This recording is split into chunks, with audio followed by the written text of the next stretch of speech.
विविध आरोपांनंतर शिवसेना आमदार तानाजी सावंत सागर बंगल्यावर आज मुख्यमंत्र्यांची भेट नाहीच, उद्या भेट घेण्याची शक्यता। भाजपच्या मंत्र्यांसाठी सागर बंगल्यावर स्नेहभोजन, मंत्री सागरवर दाखल होण्यास सुरुवात। अधिवेशनातील महत्त्वाच्या मुद्द्यांबाबत मुख्यमंत्री मार्गदर्शन करणार।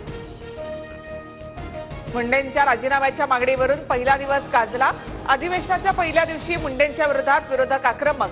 कामकाज संपल्यानंतर मुंडेंकडून फडणवीस बावनकुळे यांची भेट। विधानभवन परिसरात सरकार विरोधात विरोधकांचं आंदोलन। महाराष्ट्रात 2 गुंडे, कोकाटे आणि मुंडे। विरोधकांची जोरदार घोषणाबाजी।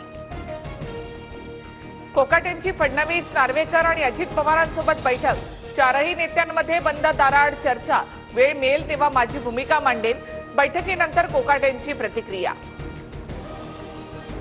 विधान परिषदेत कोकाटेंच्या राजीनाम्यासाठी विरोधक आक्रमक, तर कोर्टाच्या आदेशानंतर राज्यपाल कोकाटेंबाबत निर्णय घेतील।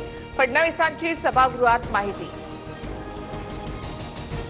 हातात बेड्या घालून जितेंद्र आव्हाड विधान भवनात। मूलभूत अधिकार शाबूत ठेवण्यासाठी हातात बेड्या, आव्हाडांची माहिती।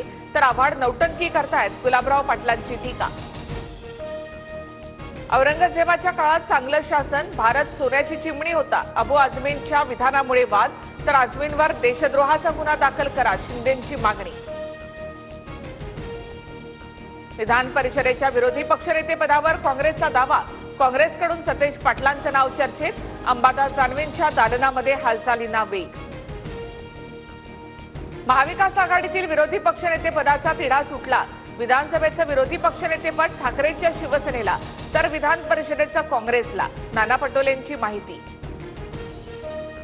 विरोधी पक्षनेता निवडीबाबत विधानसभा नियमात विशिष्ट तरतूद नाही। ठाकरे गटाचा विरोधी पक्षनेतेपदाचा मार्ग मोकळा। लवकरच विरोधी पक्षनेतेपदासाठी अर्ज दाखल करणार।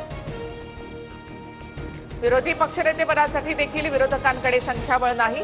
विरोधी पक्षनेतेपदाचा निर्णय मात्र विधानसभा अध्यक्ष घेतील। उपमुख्यमंत्री